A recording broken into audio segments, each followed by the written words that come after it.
সুপ্রিয় দর্শক, N Mohammad water tank late এডিশনে আপনাদের সবাইকে স্বাগতম। সঙ্গে আছি আমি জাহিদুর রহমান খান। দর্শক, আজ আমাদের আলোচনার বিষয় রাজনীতিতে দূরত্ব বাড়ছে।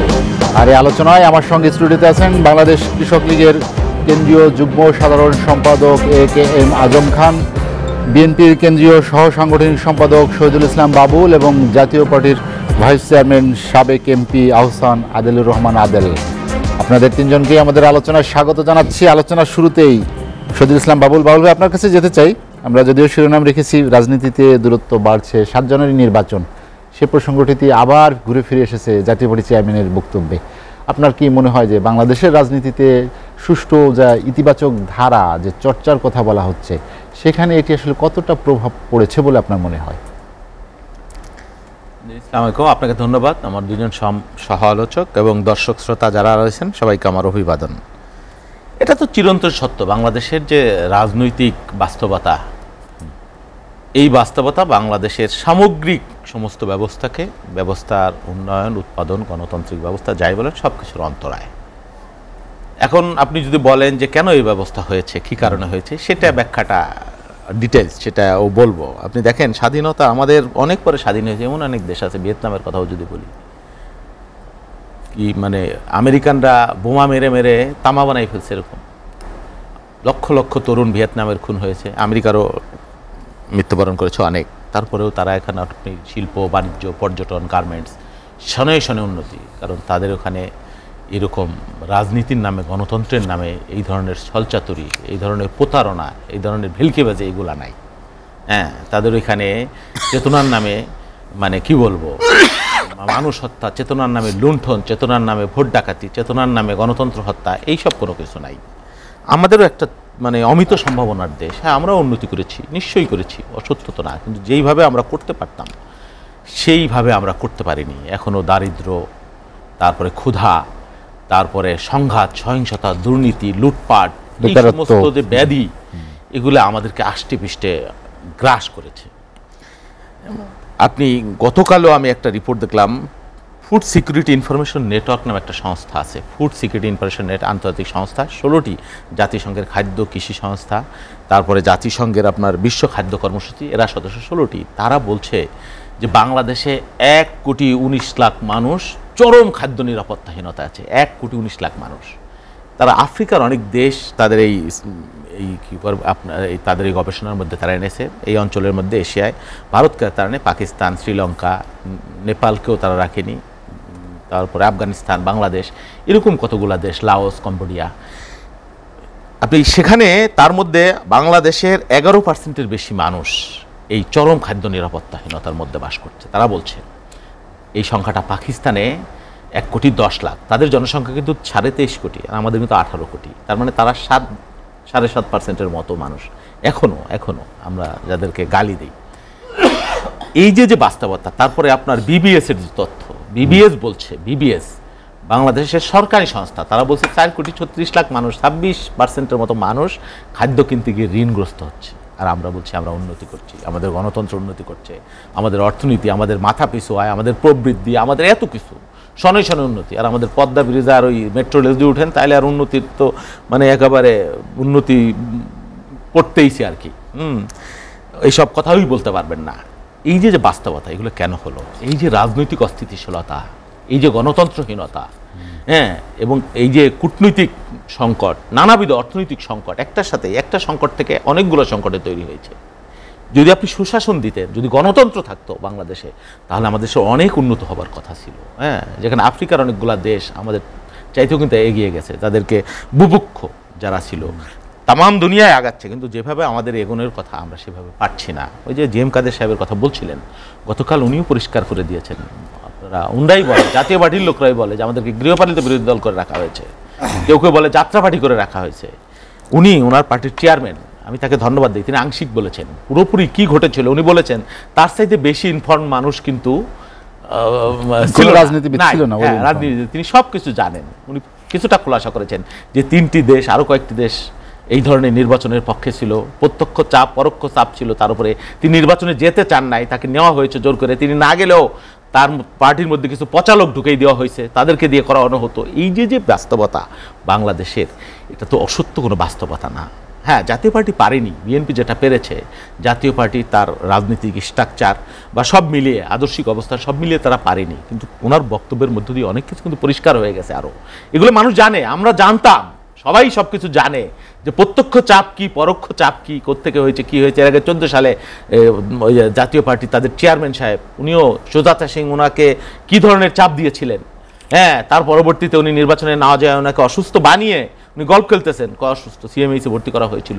এই যে বাংলাদেশের রাজনীতির যে প্রতারণা, জোচ্চুরি এবং রাজনীতিহীনতা, আওয়ামী লীগ যে জায়গায় এত পুরনো একটা রাজনৈতিক দল, আওয়ামী লীগ নির্বাচন করে এর মধ্যে ক্ষমতা আরও আসতে পারতো, 100 বছর ক্ষমতা থাকলে অসুবিধা নেই, কিন্তু আওয়ামী লীগের মতো একটা রাজনৈতিক দল নির্বাচনের নামে, গণতন্ত্রের নামে যেই ধরনের তামাশা বাংলাদেশের মানুষের সাথে করেছে, এটা নজিরবিহীন। এটা আওয়ামী লীগের রাজনীতির সাথে জানে, এত পুরনো একটা রাজনৈতিক দল। আমি দুঃখ করি যে শোনেন, ক্ষমতা লুণ্ঠন, জ্যানত্যান করে নির্বাচন, এটাই যদি রাজনীতির লক্ষ্য হয়ে থাকে তাহলে আর কিছু বলবার নাই। আওয়ামী লীগ কোথায় চলে গিয়েছে? আওয়ামী লীগ তো আসলে রাজনৈতিক দল হিসেবে আর নাই, তারা একটা প্রশাসনিক নির্ভর, গোটা আওয়ামী লীগ বিদেশ নির্ভর এবং একটা প্রশাসন নির্ভর একটা রাজনৈতিক দল। শহীদুল ইসলাম বাবুল, আমি আপনার কাছে আবার আসবো। একে আজম খান যেটি শহীদুল ইসলাম বাবুল বলছিলেন যে গণতন্ত্র, নির্বাচন, আওয়ামী লীগের রাজনৈতিক দল হিসেবে আওয়ামী লীগের অবস্থান এবং বিদেশ নির্ভরতা, অনেকগুলো বিষয় তিনি বলেছেন। আপনার কি মনে হয় বাস্তবতাটা কি? ধন্যবাদ আপনাকে, ধন্যবাদ এসিটিভির দর্শকদেরকে, ধন্যবাদ আমার সঙ্গে দুই বিজ্ঞ আলোচক। আসলে বাবুল ভাইরা তো না পাওয়ার আর পরাজয়ের বেদনা নিয়ে তারা অনেক কিছু বলে। মানসিক যন্ত্রণায় আস্তে আস্তে মানসিক সমস্যা দেখা দেয়। আমার বিএনপির বন্ধুদের অনেকেরই তাই দেখা দিয়েছে। আমি বলি নাই যে বাবুল ভাইয়ের যে মানসিক সমস্যা পুরোপুরি হয়ে গেছে, আমি সেটা বলতে রাজি না। তবে ওনাদের কারো এরকম একটা স্মৃতিবোম, দেখেন ওনাদের পূর্বরাষ্ট্র কোনটা? পাকিস্তান। মূলত বাংলাদেশ হলো বাংলাদেশের বিএনপি পাকিস্তানের একটি অঙ্গ সংগঠন বা সহযোগী সংগঠন বা তাদের এজেন্টের মতো একটা সংগঠনের নাম হলো বিএনপি। এই বিএনপি বাংলাদেশের উন্নয়ন পায় না খুঁজে, বাংলাদেশের ডেভেলপমেন্টটা দেখতে পায় না। অথচ পাকিস্তানের প্রধানমন্ত্রী সমস্ত ব্যবসায়ীদেরকে সঙ্গে নিয়ে আফসোস করে বলে, তাদের ভিতর থেকে বলে যে বাংলাদেশ আজ কোথায় কত উন্নত হয়ে গেছে, আর আমাদের অবস্থাটা কোথায়। এটা বাবুল ভাইরা দেখতে পায় না, এটা বিএনপি দেখতে পায় না, এটা শুনতে পায় না। তারা বধির হয়ে গেছে, তারা অন্ধ হয়ে গেছে। বাংলাদেশের উন্নয়ন, ওনারা বাংলাদেশের উন্নয়ন বলতে বিএনপি ক্ষমতায় আসতে হবে, এটাই হলো বাংলাদেশের উন্নয়ন। অথচ জনগণ দ্বারা প্রত্যাখ্যিত বিএনপি। আপনি দেখেন বাংলাদেশের ভোট, এটা বিএনপি ধ্বংস করে দিয়েছে। আওয়ামী লীগ বারবার চেষ্টা করেছে গণতন্ত্র ফিরিয়ে আনার জন্য। আওয়ামী লীগ একটি গণতান্ত্রিক দল, গণতন্ত্রের মধ্য দিয়ে আওয়ামী লীগের জন্য। বিএনপির মতো দল কুলসিত করার মতো রাজনীতি আওয়ামী লীগ করে। দেখেন আপনার 91-তে নির্বাচনে এসে 96-তে তারা ভোটটাকে ধ্বংস করে দিল।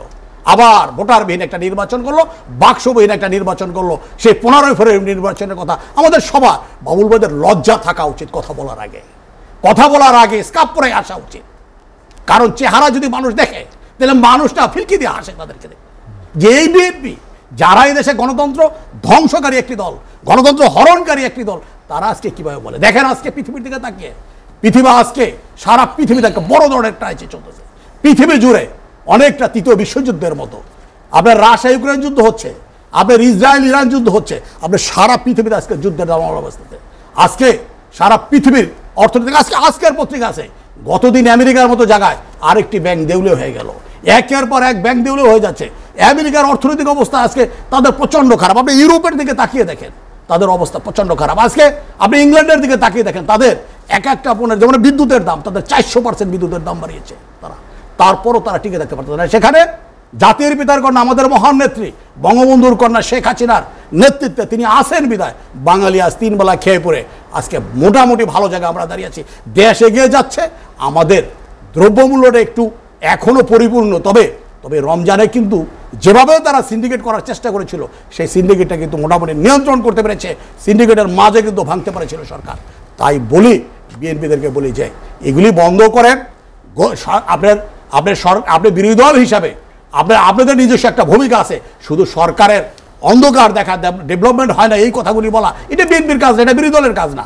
বিরোধী দলের কাজ, বিরোধী দল একটা গণতন্ত্রের পার্ট। সরকারকে সহযোগিতা করবে, সরকারের গঠনমূলক সমালোচনা করবে, সরকার যেটা খারাপ কাজ করতেছে সেটাকে আঙুল দিয়ে দেখিয়ে দেবে, জনগণের পক্ষে কথা বলবে। এই যে নির্বাচন চলতেছে, মানুষের কাছে যাবে, নির্বাচনে অংশগ্রহণ করবে। আজকে বিএনপি কোথায় চলে যেতে বসছে? আজকে বাবুল ভাইদের জন্য আমাদের ভয় হয়।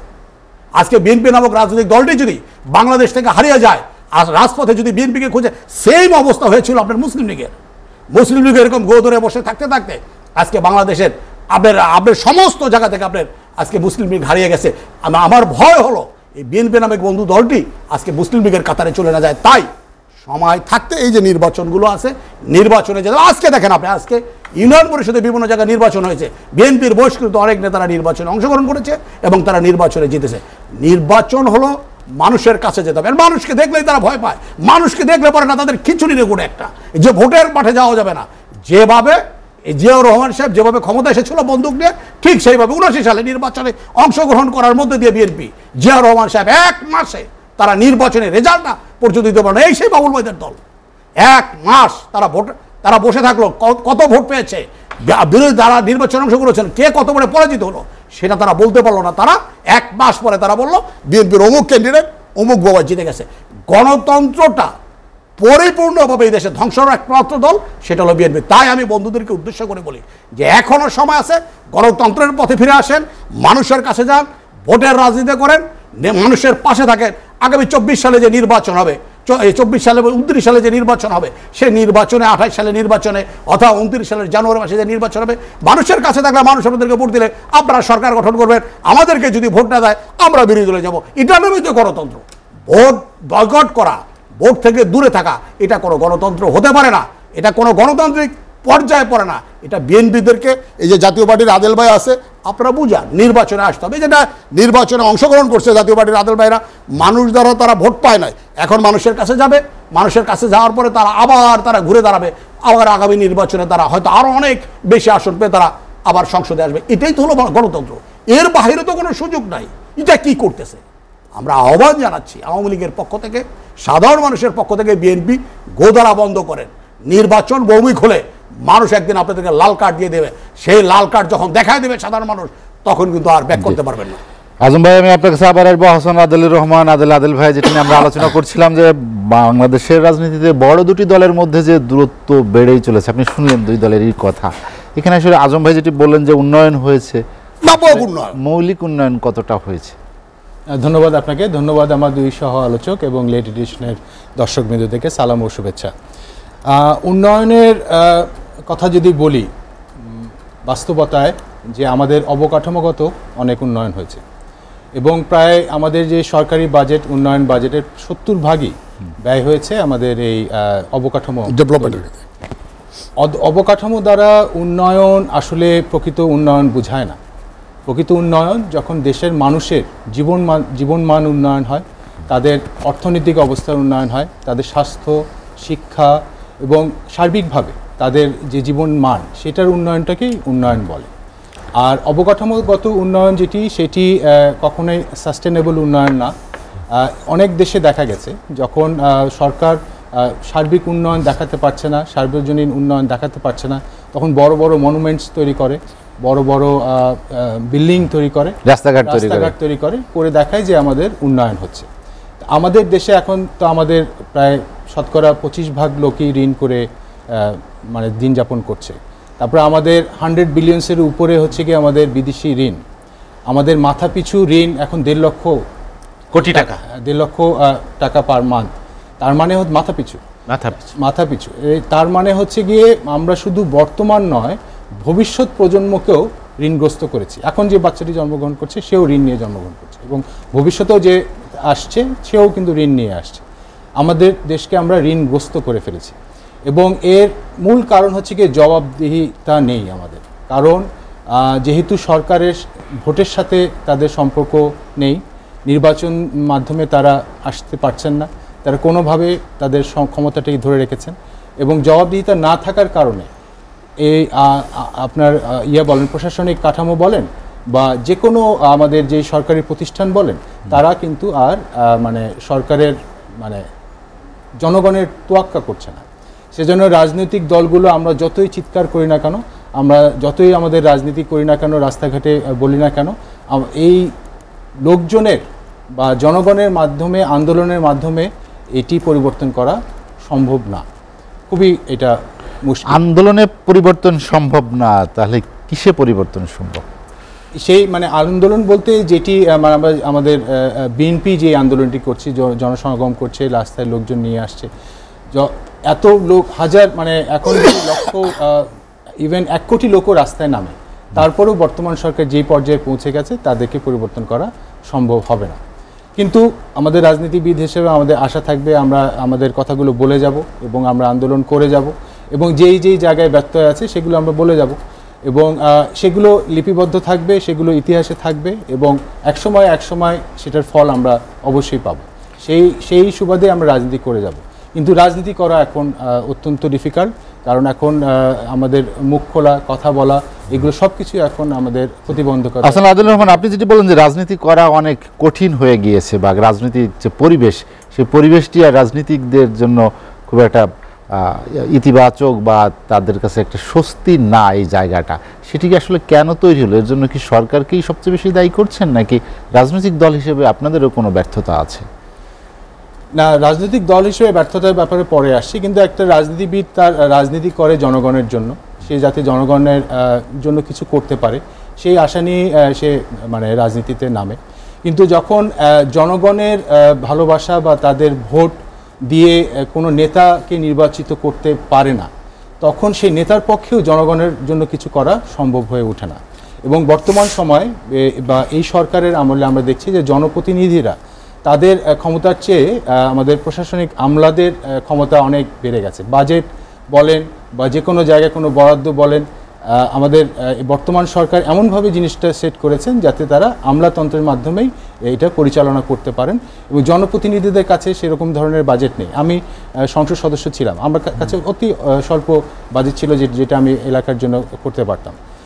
এটি একটা দিক যে সেজন্য রাজনীতিবিদরা তাদের মানে যেইভাবে তারা সমাজে অবদান রাখতে পারতেন সেই অবদানটা তারা রাখতে পারছেন না। আরেকটি ছিল হচ্ছে গিয়ে আপনি বলছিলেন যে রাজনৈতিক দলগুলোর কোনো দায় আছে কিনা? যে রাজনৈতিক দলগুলো তো অবশ্যই দায় আছে, কারণ আমরা যে রাজনীতি আমরা করে এসছি, যেভাবে আমরা রাজনীতিটাকে নিয়ে এসছি, আমরা স্বাধীনতার এই 52-53 বছর পরেও যে আমরা যেভাবে আমাদের রাজনীতি নিয়ে এসছি এটা সঠিক পথ ছিল না। আমরা 90-এর পর থেকেই আমাদের একটা গণতান্ত্রিক শাসন ব্যবস্থা আসার কথা ছিল, কিন্তু সেটা তো আর আমরা আনতে পারি, কাঙ্ক্ষিত গণতন্ত্র আর আসেনি। কাঙ্ক্ষিত গণতন্ত্র আসেনি। এরপর যেই সরকার এসেই তারা ক্ষমতায় থাকার জন্য তারা কাজ করেছে এবং জনগণ থেকে তারা বিচ্ছিন্ন হয়ে গেছে। জনগণের কাছে জবাবদিহিতা যতদিন পর্যন্ত সরকারে থাকবে না ততদিন পর্যন্ত সরকার জনকল্যাণমূলক কাজ সেভাবে করতে পারবে না। নির্বাচনের মাধ্যমে তো আওয়ামী লীগকে কোশ্চিন কলে আপনি সরাতে পারবেন না। যেই ধরনের নির্বাচনের মডেল তারা করেছে, তারা এক সময় KM হাসান কোন কালে কখন বিএনপি করতো সেই অপরাধে নির্বাচনে আসেনি যারা, তারা এখন বলছে যে আওয়ামী লীগের সভানেত্রীর অধীনে নির্বাচন করতে হবে। এটা নাকি সংবিধান, এটা নাকি কোরআন, বাইবেল, তার চাইতে বেশি কঠিন ব্যাপার আর কি। মজা পেয়েছে তো? শান্তি, সুখ, নির্বাচনের নামে রাতের বেলায় নির্বাচন করে, তারা 15 ফেব্রুয়ারি নির্বাচনের কথা বলে। কি বলবেন বলেন? মানে সুই কয় ঝাঁঝুরে আমাদের গ্রামের প্রবাচন। আপনারা একটা 2-3টে নির্বাচন আস্ত গিলে খেয়ে ফেললেন, আস্ত গিলে খেয়ে ফেললেন। চলে বলে কৌশলে মামু তুমি আমি ডামি, রাতের দিনে ইসের সময় তাহাজ্জুদের সময় কত কাহিনী। তারা বলে 15 ফেব্রুয়ারি নির্বাচন, তারা বলে কি 79 নির্বাচন। আর ভাই 79 যে নির্বাচন হানা নির্বাচন হয়েছিল সেই নির্বাচন সরকার পরিবর্তনের নির্বাচন হয় নাই। হ্যাঁ, জিয়াউর রহমান ওইটা বাদ দিলেও ক্ষমতায় থাকতে পারতেন, কিন্তু দিয়েছিলেন মানুষের যাচাই করেছিলেন। আপনার যে জাতীয় নির্বাচন, সরকার পরিবর্তনের 3টা নির্বাচন তাম দুনিয়ার মানুষ দেখলো। ইকোনমিক টাইমসের মতো প্রতিষ্ঠান বলছে যে অবিচিয়ার অফ ডেমোক্রেসি বাংলাদেশ। হ্যাঁ, তাম দুনিয়ার মানুষ স্বীকৃতি, বিদেশিরা স্বীকৃতি, রাতের বেলায় ভোট হয়েছে। ইলেকশন কমিশনের লোক বলছে, ওনার জোটের লোক বলছে, দলের লোক বলছে। তারপরেও এটা নিয়ে, এই নির্বাচন নিয়ে ওনার সহি নির্বাচন, আহা কি সুন্দর সহি। কি বলবেন? আওয়ামী লীগ গণতন্ত্রের কথা কয়, নির্বাচনের কথা কয়, 15 ফেব্রুয়ারির কথা কয়। আর ওই 15 ফেব্রুয়ারি হয়েছিল বলে তো আপনি ক্ষমতায় আসলেন, কারণ আপনি কবেন আপনি উল্টেই দিয়েছিলেন বলে হয়েছে। এটাও তো বলতে পারি আমি যে আমি নৈতিক আদর্শিক কারণে আপনারা আগেই পদত্যাগ করেছেন। তত্ত্বাবধায়ক সরকার প্রথা প্রবর্তনের জন্য আর কোনো অল্টারনেটিভ ছিল না। অবশ্যই সেটা বিতর্কিত নির্বাচন, সেটা কারো ক্ষমতায় থাকার নির্বাচন না। আর আপনি 5টা বছর করে কাটাই দিলেন, 3-3টে নির্বাচন আস্ত গিলে খেয়ে ফেললেন। আপনার লজ্জা করে না? আপনি গণতন্ত্রের কথা কন, আপনি আওয়ামী লীগ এত বড় দল, ইতিহাসের কথাই তো আর যাইতেছে না, 79 সালে উনি গেছে। আরে ভাই 73-এর যে নির্বাচন হয়েছে 5-7 জন ব্যালট হেলিকপ্টার করে এনে জিতাইছেন যে খন্দকার মুস্তাক রে, রশিদ ইঞ্জিনিয়ার হারে, সেই মুস্তাকই তো আপনার 15 আগস্টের মহানায়ক। কাকে জিতেলেন? সেই জন্য বলি যে তোমারে বধিবে যে গোকুলে বাড়িছে। আপনি বলেছেন না আওয়ামী লীগকে কেউ ক্ষমতাচ্যুত করতে পারবে না এই নির্বাচন দিয়ে? ইতিহাস আছে, নজির আছে। 30 বছর শাসন করেছে লৌহ মানব, অমুক তমুক, সব চসেস্কু মসেস্কু, লিবিয়া, গাদ্দাফি, সাদ্দাম ইতিহাসের খাতায় বিলীন হয়ে গেছে। ইতিহাস একসময় লেখা হবে। ইমাজউদ্দিন আহমেদ, প্রফেসর ইমাজউদ্দিন আহমেদ, আপনি চিনেন, প্রয়াত। ওনার সাথে ওনার মৃত্যুর আগে আমার একবার কথা হয়েছিল কিছু সময়। উনি বলেছে যে বাবারা তোমরা হতাশ হয়ে না, আমি রাষ্ট্রবিজ্ঞানের শিক্ষক, রাষ্ট্রবিজ্ঞানের ছাত্র, আমার অভিজ্ঞতা অনেক, আওয়ামী লীগ থাকবে না, টিকবে না। আমি বলছি কিভাবে টিকবে না? এই প্রশ্ন ওনার প্রশ্ন। যে কোনোভাবেই টিকবে না, মানুষ ফুসে উঠতে পারে যে কোনো মুহূর্তে, যে কোনো প্রেক্ষাপটে। সেই বাস্তবতা বাংলাদেশে হয়তো আমি নাও দেখতে পারি, কিন্তু তোমরা দেখবা। আমি বিশ্বাস করি, সেটা দৃঢ়ভাবে বিশ্বাস করি। এবং আমি মনে করি রাজনীতি, আমি বারবার বলি এই কথা, যে রাজনীতি যদি মানুষকে নিয়ে হয়ে থাকে, রাতের ভোটের রাজনীতি না, দামি আর আমির ভোটের রাজনীতি না, সত্যিকারের রাজনীতি, সত্যিকারের গণতন্ত্র, সত্যিকারের ভোট, মানুষের মতের প্রতিফলন যেখানে হবে, সেই ভোট যদি হয়ে থাকে, সেটা যদি হয়ে থাকে মানুষের কল্যাণে, যদি হয়ে থাকে, বিএনপি রাইট ট্র্যাক 100%। আমার এই নৈতিক অবস্থানের মূল্য আপনি পৃথিবীর কোনো শক্তি দিয়ে, কোনো টাকা দিয়ে, কোনো অর্থমূল্য দিয়ে আপনি নির্ণয় করতে পারবেন না। আমি সেই নৈতিক অবস্থানের সত্যকার সঠিক জায়গায়, এর জন্য আমাকে মূল্য দিতে হচ্ছে। আমি জানি আমার তারুণ্য চলে গেছে, আমার যৌবনের বিশাল সময় আমি ব্যয় করেছি এই ফ্যাসিবাদের বিরুদ্ধে, এই স্বৈরাচারের বিরুদ্ধে, এই গণতন্ত্রহীনতার বিরুদ্ধে, এই লুটের তন্ত্রের বিরুদ্ধে। তাতে কি হয়েছে? আমি যদি ভোগ নাও করি, আমার প্রজন্মের কাছে আমি জবাব দিতে পারবো। আমার একটা প্রজন্ম সেটা ভোগ করবে, যে আমি এর জন্য লড়াই করেছিলাম। মুক্তিকামী জনতার লড়াইকে আপনি কোনোদিন দাবিয়ে রাখতে পারবেন না। অল্প সময় দাবিয়ে রাখতে পারেন, সকল মানুষকে সকল সময় আপনি দাবিয়ে রাখতে পারেন না। এটা ইতিহাস বলে না, আপনি যদি ইতিহাসের ছাত্র হয়ে থাকেন। সেই জন্য আমি মনে করি যে মানুষের ভালোবাসা নিয়ে বিএনপি, কোটি মানুষের কি ভালোবাসা আমাদের জন্য মানুষের আছে, এটা আপনি কল্পনাও করতে পারবেন না। আমার লুটের দরকার নাই, আমার ভালো ঘুম হয় রাতে। আমার প্রাচুর্যের দরকার নাই, আমার ভালো ঘুম হয় রাতে।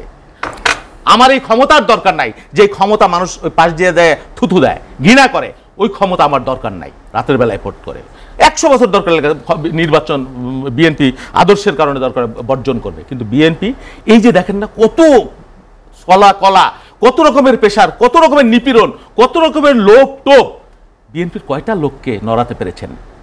আপনারা বলেন যে বিএনপি রাজনৈতিক দল না, এটা না, ওটা না।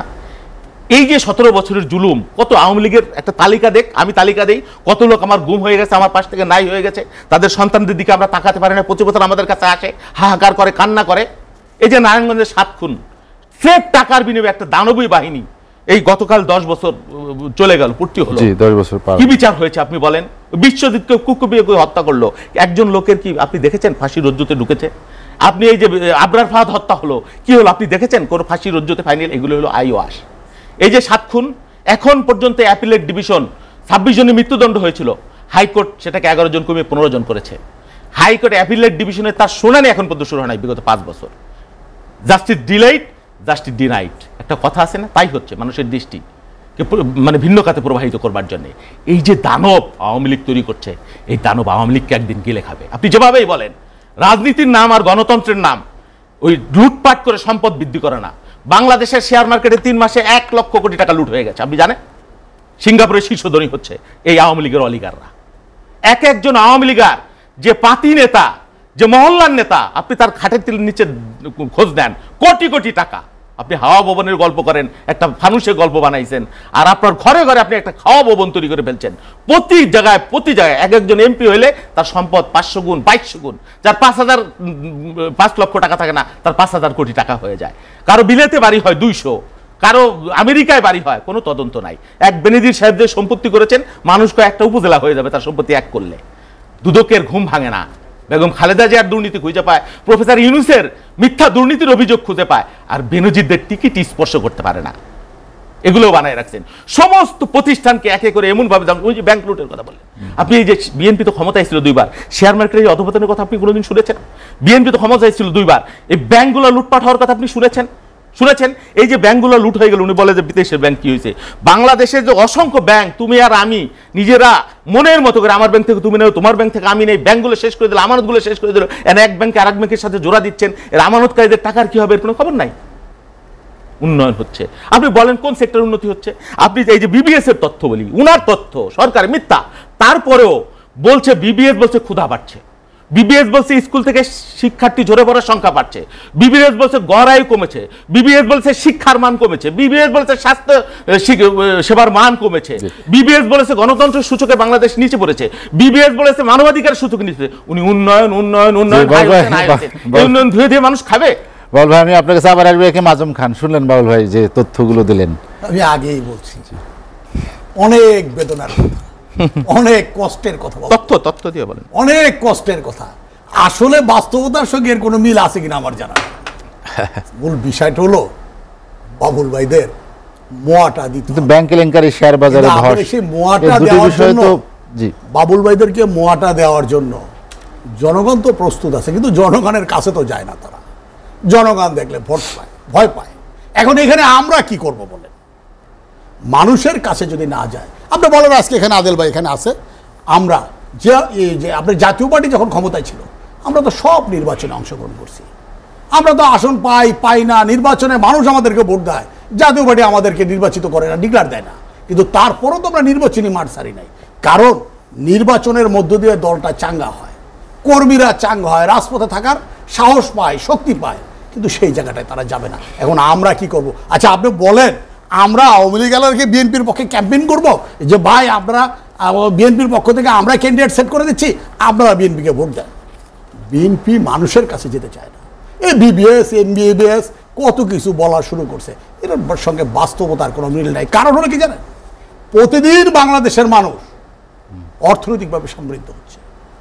আপনার পৃথিবী যেভাবে যে দুর্যোগে পড়ছে, সেই তুলনায় বাংলাদেশ অনেক ভালো আছে। ওনাদের মনিব রাষ্ট্র ধ্বংসের দ্বার প্রান্তে, আমাদের দেশে লোন দেখে। আরে লোন তো সেই দেশ করতে পারে যার দেশে অনেক উন্নয়ন হয়, যার সামর্থ্য আছে তাকে লোন দেয়, আর যার সামর্থ্য নাই তাকে তো লোন দেয় না। আপনি পাকিস্তানের দিকে তাকিয়ে দেখেন, তাদের অর্থনৈতিক অবস্থা তলানিতে, তাদের দেশে মিল ফ্যাক্টরি বন্ধ হয়ে যাচ্ছে, তাদের দেশে বিদ্যুৎ নাই, তাদের দেশে খাদ্য নাই। আপনার অর্থনৈতিক অবস্থা দেখেন, টাকার মান দেখেন, যেখানে একসময় আমাদের চেয়ে অর্থনৈতিক অবস্থা তাদের টাকার মান ছিল দ্বিগুণ।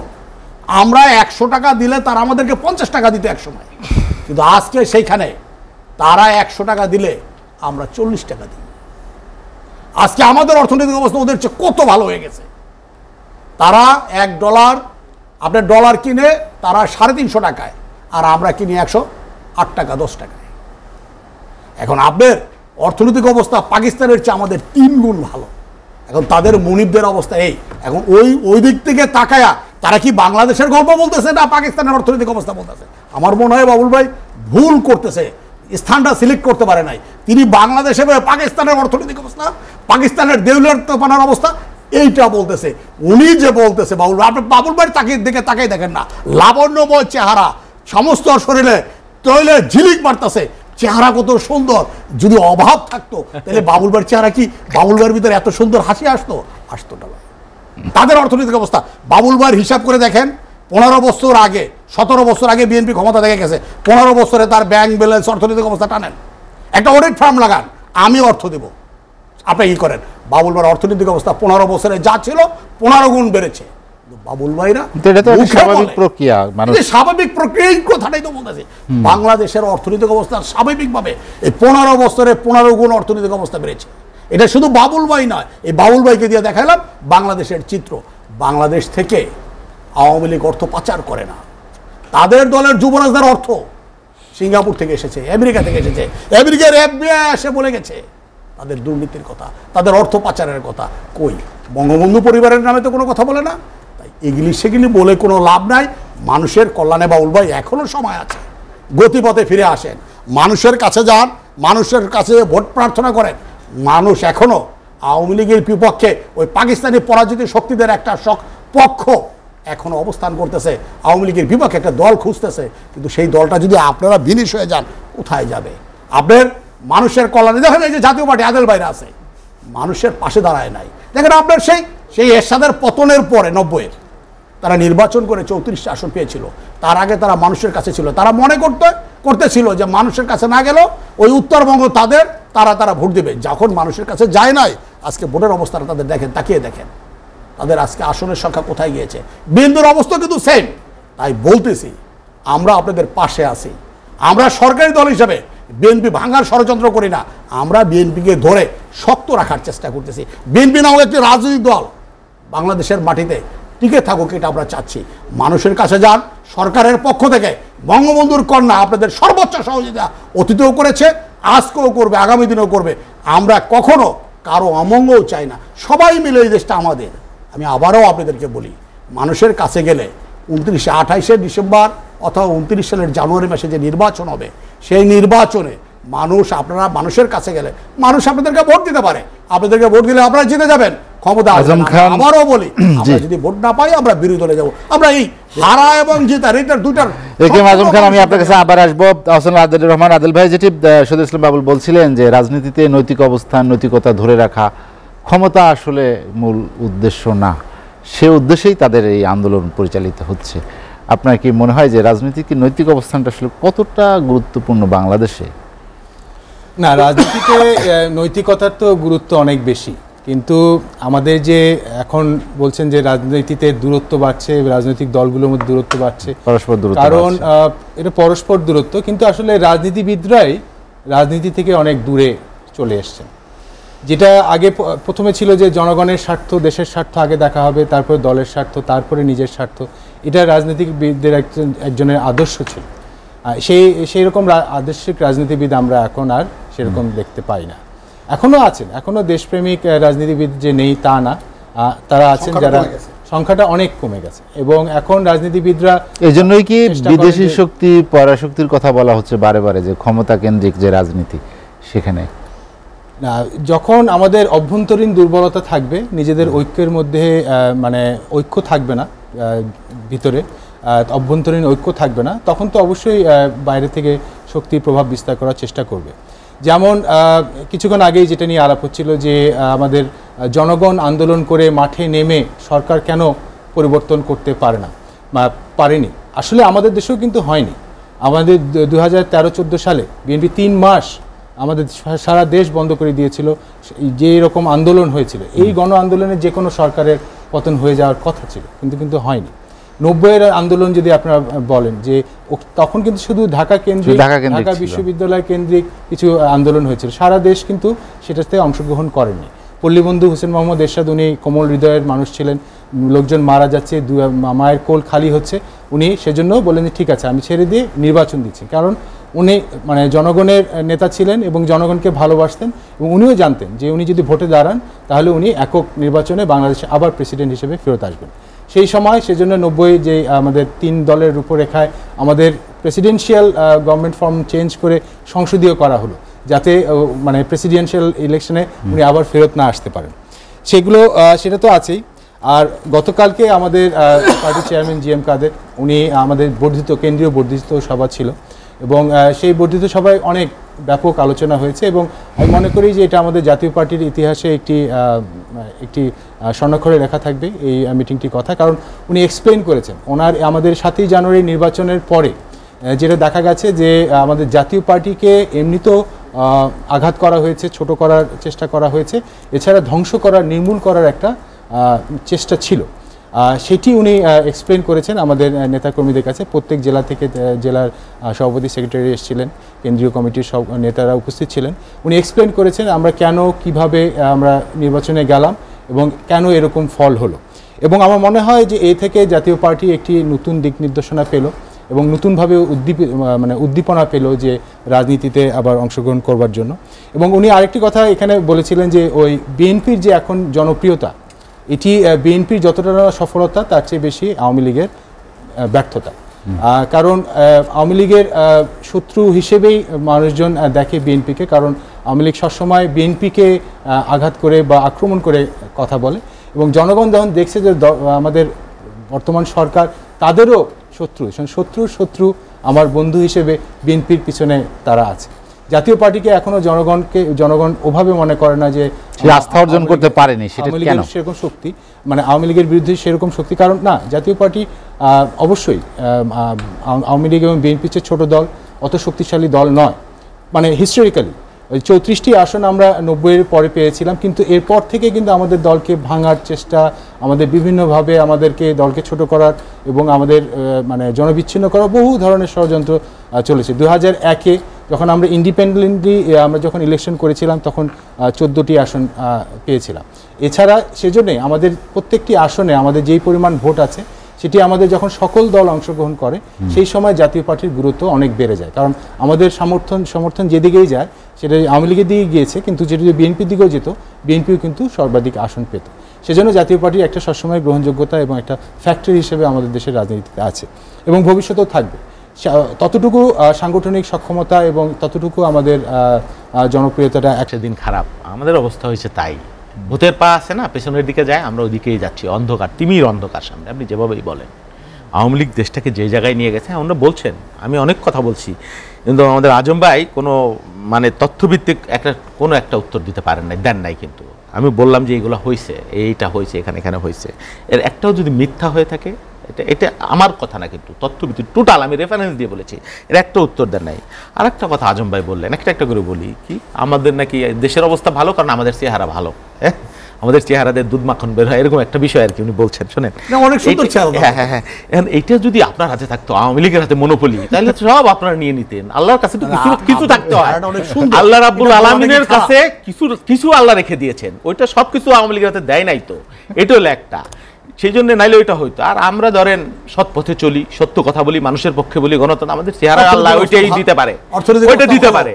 আমাদের চেহারা হারাম খাই না, হারাম চলি না, দায়িত্ব নিয়ে বলি। আমরাও ক্ষমতায় ছিলাম, এই শহরে কোনো জায়গায় কোনো কানা গলিতে যদি 1 ইঞ্চি একটা ফ্ল্যাট, একটা জমিকে আবিষ্কার করে দিতে পারে, দায়িত্ব নিয়ে এখানে বলে গেলাম। আর বিদেশে তো বহুত পরের কথা। আমরাও ক্ষমতায় ছিলাম 10 বছর, তখন ছাত্র দলের বড় নেতা ছিলাম। আমাদের কি সুযোগ হয়নি? কিন্তু আমাদের সরকারের সেই সুযোগ না, আমাদের শিক্ষাও সেটা না। আমি দায়িত্ব নিয়ে বলছি। কি বললেন যে কি পাকিস্তানকে নিয়ে খুব বললেন, দেখেন আমার ভাই আজম ভাই, বিএনপি কি বিএনপি কি পাকিস্তানের এরকম একটা মানে পাকিস্তানের লেভেল কি এরকম বললে আর কি, অনেক ওনার নেতারা সবসময় বলেন। দুর্ভাগ্য এটা আর কি, যে একটা কি আমরা বলি না যে পিন্ডির জিনজির ছিন্ন করেছি, মৌলানা ভাসানীর যে বক্তব্য, দিল্লির দাসত্ব করবার জন্য নয়। তো আপনারা তো তাই করছেন। আমরা পিন্ডির দালালি করে নেই, বিএনপির কেউ কোনোদিন কয় নাই, আমও পাঠায় না ইমরান খানের জন্যে। আবার ওই যে কি সবচাইতে বড় যুদ্ধ অপরাধী জুলফিকার আলী ভুট্টোকে রক্তের দাগ যখন শুকানে, এখানে এনে লাল গালিচা সংবর্ধনাও কেউ দেয় নাই বাংলাদেশে। সবচাইতে বড় রাজাকার যুদ্ধ অপরাধী, স্বাধীনতার 2 বছরের মাথায় ঢাকায় এনে ফুল দিয়ে লাল গালিচা সংবর্ধনা, কোলাকুলি মাখামাখি, এগুলোও বাংলাদেশের মানুষ দেখেছে। স্ট্যান্ডবাজি, মুক্তিযুদ্ধের চেতনা আর পাকিস্তানের বিরুদ্ধে বক্তব্য, এগুলো আওয়ামী লীগের মুখে শোকাবে না। বিএনপির কেউ বলেছে যে কি করাচি আছে বা লাহোর আছে, এলাহাবাদ আছে, আমরা আছি? আপনারা বলেছেন দিল্লি আছে, আমরা আছি। বাংলাদেশ আছে, আপনারা আছেন, সেটা বলে নাই, মানুষ আছে বলেছেন।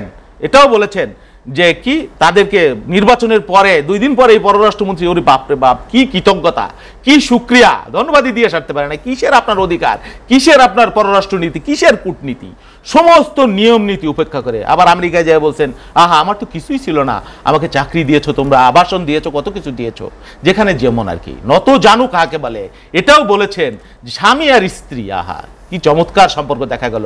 কি দুর্ভাগ্য দেখেন, যেই কংগ্রেস বাংলাদেশে অনির্বাণ এনে দিল, বাংলাদেশে 8 সালের পর আওয়ামী লীগকে ক্ষমতায় এনে দিল প্রণব মুখার্জিরা, সেই কংগ্রেস এখন কত আকুতি করে গণতন্ত্রের জন্য। ভারতে গণতন্ত্র নাই, গণতন্ত্রের জন্য হাহাকার। এটাই কি বলে নিয়তি? আওয়ামী লীগ এমন একটা রাজনৈতিক দল, অবশ্যই তাদের ইতিহাস আছে, আমি অস্বীকার কেন করব, পুরনো রাজনৈতিক দল। কিন্তু আওয়ামী লীগ এখন যেখানে চলে গিয়েছে দেশটাকে, যেখানে এটা ভয়ঙ্কর পথ, অবশ্যই ভয়ঙ্কর পথ, এই পথ থেকে আওয়ামী লীগকে ফিরে আসতে হবে মানুষের সাথে। উনি যতই বলুক যে বিএনপি মানুষের কাছে নাই, বিএনপি মুসলিম, এটা 17 বছর যাবত বলতেছে। বিএনপি নিয়ে এত চিন্তা, একটা বিরোধী দল বানাইছে, আবার দামি কতগুলো বানাইছে, কার কি ভূমিকা হবে সেটাও ঠিক করে দেয় উনি। হ্যাঁ, ওনারা কে কি বক্তব্য দিবে, কার কোথায় কি হবে, সব কিছু ওনারা ঘরে বাইরে সামনে পিছনে সব কিছু আমলে। তারপরে সকালে উঠে বিএনপি নামে গিবত করে, সকালে উঠে বিএনপি বিদ্বেষ, বিএনপির চরিত্রহরণ, বিএনপি থাকবে না, বিএনপি মুসলিম লীগ, বিএনপিকে পরামর্শ দেয়। কি দরদ বিএনপি লাগে, বিএনপি আহা বিএনপির ক্ষতি হয়ে গেল, বিএনপি এত বিপথে চলে গেল, বিএনপি ভোটে আইলো না, পান্ত দেখি আওয়ামী লীগ দেয়, প্রতিপক্ষ একটা রাজনৈতিক দল। দয়া করে বলি, আওয়ামী লীগ থেকে পদত্যাগ করে বিএনপির জন্য অ্যাপ্লিকেশন করেন আগে, তারপরে বিএনপির পরামর্শ দেন। দয়া করে বিএনপির পথে চলতে দেন। আপনার তো বিএনপি নিয়ে এত চিন্তা করবার কোনো দরকার নাই। বিএনপি নিয়ে আপনি যত চিন্তা, দেখেন বিদ্যুৎ একটা কথা, কত কথা বলে বিদ্যুতের বিরুদ্ধে। দেখেন আজকে একজন আমাকে কেবল SMS দিছে, সকাল ভোরের ফজর থেকে রাত 10টা বাজে, একটু আগে আমাকে SMS দিল, 9 বার লোডশেডিং, 9 বার ফেনী থেকে আমাকে একজন SMS দিল। আপনি বলেন বিদ্যুৎ, যেই বিদ্যুতের বিল 500 থেকে 700 টাকা বিএনপির আমলে, এখন 3000-4000 টাকা। এই এনে এসে দেখলাম এখানে আপনার এয়ার কন্ডিশন নাই, আপনার এই টেলিভিশন ভবনের মধ্যে ঢাকা শহরে যা আছে, ঢাকা শহরে যতটুকু আছে আপনি গ্রামের খবর নিয়ে দেখেন, অথচ বিদ্যুৎ নাকি ওই যে মমতাজ কইছিল এমন জায়গায় নিয়ে যাবে বিদ্যুৎ, এখন আমরা দেখতেছি কোথায় নিয়ে যাইতেছে। অথচ এই আদানিকে ওই যে ওনাদের স্বামী দেশ নাকি আত্মস্বীকৃত, তাদের শুধু বাংলাদেশের অলিগারদের স্বপ্ন পূরণ করছে না তো বাবা এই আওয়ামী লীগ, ভারতের মোদিজি সরকারের যে অলিগার আদানি গাড্ডার বিদ্যুৎ কত বেশি টাকায় সেখানে থেকে বিদ্যুতের নামে তাদেরকে মানে বখরা দেওয়া হচ্ছে। আপনি চিন্তা 25 বছরের একটা গোলামি চুক্তি, অথচ নেপাল থেকে আমরা বিদ্যুৎ আনবো 25 কিলোমিটার তাদের গ্রিড লাইন ব্যবহার করতে দেয় না, ট্রানজিট করতে দেয় না। হাজার হাজার এই যে রেল লাইন হাজার হাজার কোটি টাকা ব্যয় করে সড়ক পথ তাদের ট্রানজিটের জন্যে এই অঞ্চলের রাজ্যগুলোর জন্য আমরা ব্যয় করছি, তারা আমাদের লোন হিসেবে দিছে। এমনি বলা হয় 8 থেকে 9 বিলিয়ন, কিন্তু আপনি ছাড় হয়েছে 1 থেকে 1.5 বিলিয়ন, তাও আবার তাদেরকে ফেরত দিতে হবে, তাদের পরিবহনের জন্য রাস্তা তৈরি করা হয়েছে। আপনি বলেন কি মহব্বত, কারণ ওই যে ক্ষমতায় রেখেছি, আবার পাকিস্তান কয় বিদেশি কয়, আহারে আওয়ামী লীগ ক্ষমতায় শেষ কথা হয়ে গেল, নিজেকে আত্মবিসর্জন দিয়ে লেদ্দু দর্জির মতো যার কোনো স্বকীয় অস্তিত্ব থাকলো না, সেই পুরোনো আওয়ামী লীগের জন্য আমার করুণা, শুধুই শহীদুল ইসলাম বাবুল, হাতে সময় নেই, আলোচনা শেষ করতে চাই। আপনাকে অসংখ্য ধন্যবাদ। এ কে এম আজম খান। শহীদুল ইসলাম বাবুল যেটি বললেন যে শুধু ক্ষমতায় থাকার জন্য আমি তো আসলে যে নতজানু নীতি, আকুতি দেখে বাবুল ভাইদের আকুতি দেখে না আমার খুব কষ্ট হয়। আহারে কি দুর্দশা, একবার কোন চেহারা সুন্দর ভালো আছি, আবার কোন দুর্দশা। ইন্ডিয়ার কথা বলতেছে, ইন্ডিয়া তো আমাদের কাছে পাকিস্তান নয়, ওনাদের মতো। ইন্ডিয়া হলো আমাদের পার্শ্ববর্তী দেশ, বন্ধু দেশ, তাদের সঙ্গে আমাদের বন্ধুত্ব আছে। পররাষ্ট্র নীতিতে সবার সঙ্গে বাংলাদেশ সরকার, আওয়ামী লীগের সরকার, আমার প্রিয় নেত্রী জননেত্রী শেখ হাসিনার একটি বক্তব্য হলো সকলের সঙ্গে বন্ধুত্ব, কারোর সঙ্গে বৈরিত্ব নয়। দেখেন যে পাকিস্তান ওনাদের মূল শক্তি, সেখানেও আমরা বন্ধুত্ব করতে চাই, যে তোমাদেরকে আম পাঠাইলাম, তোমাদেরকে ফল পাঠাইলাম, বিরোধীদের খাতির বিরোধিতা করো না। কারণ এই পৃথিবীতে এখন আমরা এত পিছিয়ে পড়ে নাই, আমরা তোমাদের চেয়ে অনেক উন্নত, পাকিস্তানের চেয়ে আমরা অনেক উপরে চলে গেছি। অতএব নিচে যারা পড়ে যায় তাদেরকে টেনে তুলতে হয়, তাই পাকিস্তানের হাত ধরে আমরা টেনে তোলার চেষ্টা করি। পাকিস্তানকে কিন্তু বঙ্গবন্ধুর কন্যা অর্থনৈতিকভাবে তাদেরকে দাঁড় করানোর জন্য তাদেরকে লোনেরও কথা বলছে, যে তোমাদের যদি টাকা দরকার হয় আমরা তোমাদেরকে টাকা দেবো, তারপরও পাকিস্তানটা বেঁচে থাকো। কারণ পার্শ্ববর্তী একটি রাষ্ট্র ধ্বংস হয়ে যাক, বিলীন হয়ে যাক, সেটা কিন্তু আমরা চাই না। তাই ওনারা যে কথা বলে, দিল্লি আমাদের একটি বন্ধু রাষ্ট্র, তার মানে ইন্ডিয়া আমাদের একটা বন্ধু রাষ্ট্র, এখানে আমাদের কোনো প্রভু নাই। আবার ওনারা দেখলো না, ওনারা তো দৌড়াইলো আমেরিকার পিছে, পশ্চিমাদের পিছে, কিছু দূর নিয়ে আটলান্টিক মহাসাগরের মাঝখানে ওনাদেরকে হাতটা ছেড়ে দিল। হাতটা এমন জায়গায় নিয়ে ছেড়ে দিয়েছে, না পারলো নির্বাচন করতে, না পারলো ঘুরে দাঁড়াইতে, একেবারে সেই আটলান্টিকের মাঝখানে তারা ডুবে গেল। কিন্তু আওয়ামী লীগ কিন্তু এটা চায় নাই। আওয়ামী লীগ চেয়েছিল বিএনপিকে সঙ্গে নিয়ে একটি নির্বাচন করতে, যে নির্বাচনটি হবে মানুষের ইচ্ছার প্রতিফলন করবে, যে মানুষ তার পছন্দের প্রার্থীকে ভোট দেবে, এইটা আওয়ামী লীগ চেয়েছিল। বঙ্গবন্ধুর কন্যা বেঈমানই জানে না, বঙ্গবন্ধুর কন্যা এদেশের মানুষকে নিয়ে রাজনীতি করতে জানে, গণতন্ত্রকে মাথা উঁচু করে দাঁড়া করাতে জানে। বঙ্গবন্ধুর কন্যা বারবার বলেছে, এবারে নির্বাচনে আসেন, আমরা আলোচনার মধ্যে দিয়ে এমন একটি নির্বাচন করি যে নির্বাচনে মানুষের ইচ্ছার প্রতিফলন করবে। কিন্তু মানুষের উপর আস্থা ছিল না, কারণ হলো তারা ভয় পেয়েছিল বঙ্গবন্ধুর কন্যা আওয়ামী লীগের হাত ধরে যে সরকার যে ব্যাপক ডেভেলপমেন্ট করেছে, ওনারা মনে করেছে এদেশের যুব সমাজ, এদেশের ছাত্র সমাজ ওনাদেরকে ভোট দিবে না।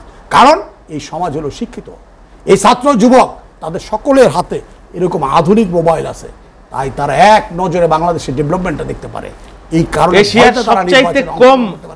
তাই আমি বলি বাবুল ভাইদেরকে এখনো বলি, ইদিক সিদিক করে লাভ হবে না, এখনো সময় আছে, ঘুরে দাঁড়ানোর, নির্বাচন করে মানুষের কল্যাণে কথা বলে আমরা আপনাদের পাশে থাকি। আপনারা বললেন না, আমরা আওয়ামী লীগ চাই না। যেমন দেখেন আমাদের আদেল বাইরে জাতীয় পার্টিটা অনেক দুর্বল হয়ে গেছে, এখন বিএনপিটাও সেই জায়গায় চলে যায়। দুর্বলটা করলো কে? দুর্বলটা হয়ে যাক, এটা আমরা চাই না। মানুষের কাছে যদি না যান তাহলে দুর্বল হয়ে যাবেন। আমরা চাই বিএনপি তার গতিপথে ফিরে আসে, একটি শক্তিশালী বিরোধী দল থাকুক, মানুষের কাছাকাছি থাকলে এক সময় এখান থেকে বেরিয়ে এসে সরকার গঠন করলে করতেও পারেন। তাই আবারও আওয়ামী লীগের পক্ষ থেকে আপনাদেরকে অনুরোধ জানাই, আজম খান আপনাকে অসংখ্য ধন্যবাদ। হাতে সময় নেই, আলোচনা শেষ করব। আদেল ভাই, আলোচনা শেষ দিকে চলে এসেছি। রাজনীতির কি বিদেশ নির্ভরতা বাড়ছে কিনা? গত নির্বাচনের আগের কর্মকাণ্ড কি বলেন? জি হ্যাঁ, তা তো বটেই।